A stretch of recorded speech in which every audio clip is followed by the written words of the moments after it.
Hello, my name is Lisa Rajan and I write the Dani Binns and Tara Binns books.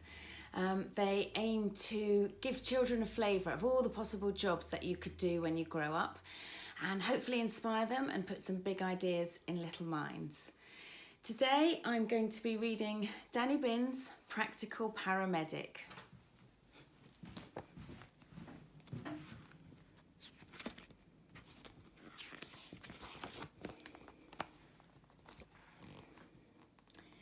Dani Binns stepped into the spare bedroom, looking for the old toy box. "See you later, Tara," she called to her big sister. "It's playtime." "Okay," smiled Tara, "but I'll be back before bedtime." Every time Dani took a toy out of the box, she was sent off on an adventure to try out a different job. Back before bedtime, thought Dani, as she spied a cuddly teddy bear lying on top of the other toys. She lifted it out. Her hand began to tingle. The tingling spread up her arm and around her whole body. Then she began spinning and tumbling through space and time.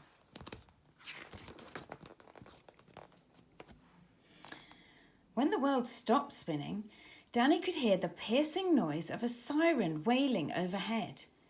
She was sitting in an ambulance, speeding through traffic.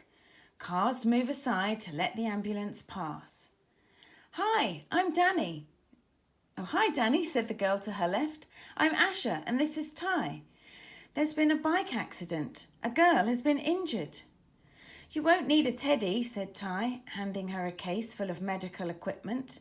"It usually takes more than a cuddle for paramedics like us to make things better." "Over here," shouted a boy, frantically waving his arms. Asha pulled over by the park entrance. Dani and Ty jumped out and ran over to him. The boy led them along the park path to where a girl was lying.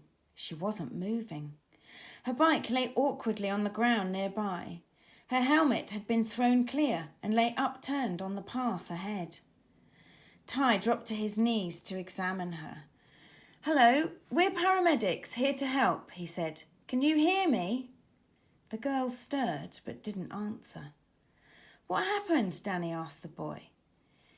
"She was riding into the park quite fast. She swerved to avoid me and flew over the handlebars. I think she landed on her head.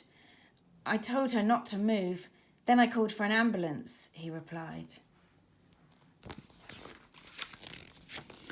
"You did the right thing telling her not to move," said Ty. "If she landed on her head, she might have injured her neck or back. That's very serious." Asha checked the girl's pulse and breathing. Then she put an inflating cuff around the girl's arm to check her blood pressure.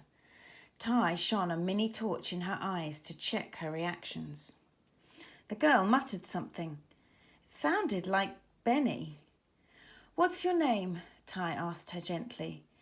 It's Jenny," she answered shakily. "Where does it hurt, Jenny?" Ty continued. "My head, here." Jenny winced and started to raise her hand to show him. "Don't move," said Asha quickly. "You might make the injury worse. Can you just tell us without showing us?" Near my..." started Jenny. She looked confused and helpless. "How can I help her?" wondered Dani, squeezing the teddy anxiously. "Of course, the teddy." She knelt down in front of Jenny. "I'm Dani and this is Teddy," she said. "Perhaps we can help you to show us. Did you hurt yourself here?" Dani pointed to the back of the teddy's head. "No," whimpered Jenny. "Here?" asked Dani, pointing to its ear. "No." Dani pointed to the teddy's forehead above its right eye. "Here?" "Yes, there," said Jenny. Asha gently pushed Jenny's hair back and found a bump on her forehead. Jenny winced and started crying. Is Benny okay?" she sobbed fearfully. "Anything broken? Scratches? Dani looked up at the boy to check. I'm fine, he shrugged, but I'm not Benny. My name is Karim. Was there someone with her when she crashed? Puzzled Ty. Another boy, perhaps? Karim shook his head. No, just me. Dani frowned. Who was Benny then? She could be confused from the head injury, stated Asher. We should get her to the hospital.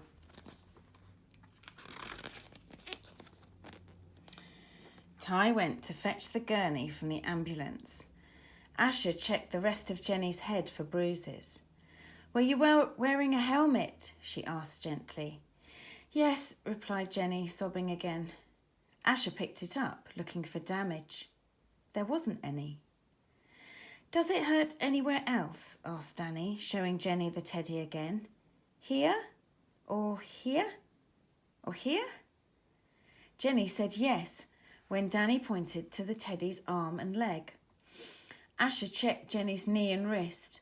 Both looked swollen and grazed. Ty came back with a head immobiliser. He fitted it around Jenny's head and shoulders so that they wouldn't move when she was lifted onto the gurney. Benny, Jenny called out as they wheeled her towards the ambulance. We can't leave Benny behind.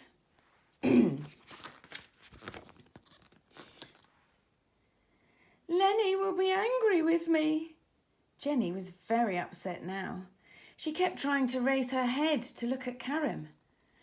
Now there's an imaginary Lenny as well as an imaginary Benny, thought Dani. Dani scanned the park to look for other boys nearby, in case Jenny had been with someone else when she crashed. There was no one around. Asher looked worried. I think her head injury may be even more serious than we first thought.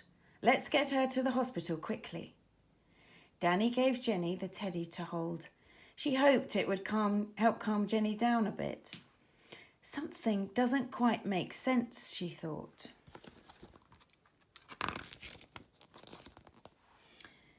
Dani went over everything in her mind as she helped Karen pick up Jenny's bike. Aside from Lenny and Benny, Jenny doesn't seem confused, Dani considered. She could answer questions about her injuries after all. What a cool bike, commented Karim. I have one just like it. Benning is one of the best bike makers. It does look too big for her though, he continued. Maybe that's why she crashed. Dani hung the helmet on the handlebars. She noticed that the strap clip was still done up. So why did the helmet come off her head when she fell? Dani thought about what Karim had just said, about the bike being too big for Jenny. Maybe the helmet was too big as well. That would explain why it had fallen off her head when she fell. That was why she had a bump on her forehead, but there was no damage to the helmet. Dani linked it together. If both the bike and the helmet were too big for Jenny, maybe they didn't belong to her. Maybe she had borrowed them from someone else. Dani looked inside the helmet. There was a name written inside it. Lenny, Dani read. Dani looked at the bike again. The brand name was written on the crossbar. Benning. It came to her in a flash. Asher, Dani called over to the ambulance. Ask Jenny if Benny is the bike, and does it belong to someone else? Asher relayed the question. Dani ran over to hear the answer. Yes, Benny is my older brother's bike, replied Jenny, biting her lip. Is your brother called Lenny? Asked Dani, slotting in another piece of the puzzle. Yes, but I borrowed his bike without asking, Jenny said guiltily. He'll be annoyed if it's scratched or damaged. The bike's fine, Dani reassured her. No bumps or scratches. I'll make sure Lenny gets it back, although I'm sure he'll be more concerned about you than the bike. Thank you, said Jenny, trying to lift her head to see Dani. You must keep still, Jenny, said Ty. You might have other injuries that we can't see. You don't want to make anything worse. The hospital will check you over thoroughly. At least the confusion is cleared up, said Asher kindly.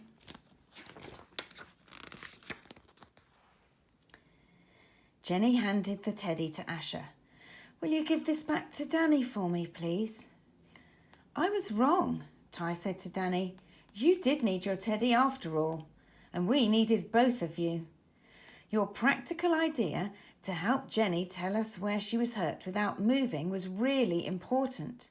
You helped keep her safe. Here you go, said Asher, handing Dani the teddy. You'll both sleep well tonight. As Dani took the teddy from her, she felt a tingle in her hand, then her arm. Then her whole body started spinning and tumbling away from the ambulance. When the spinning stopped, Dani found herself back in the spare room. Her sister Tara was waiting for her. She squeezed the teddy tight to thank him for his help. What an exciting adventure, Dani told Tara proudly. Teddy and I helped a girl who fell off her bike.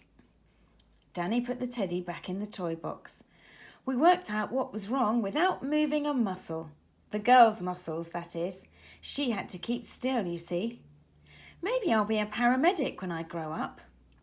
You're full of practical ideas, Dani, smiled Tara, closing the lid. And it sounds like the toy box gave you the perfect little emergency helper.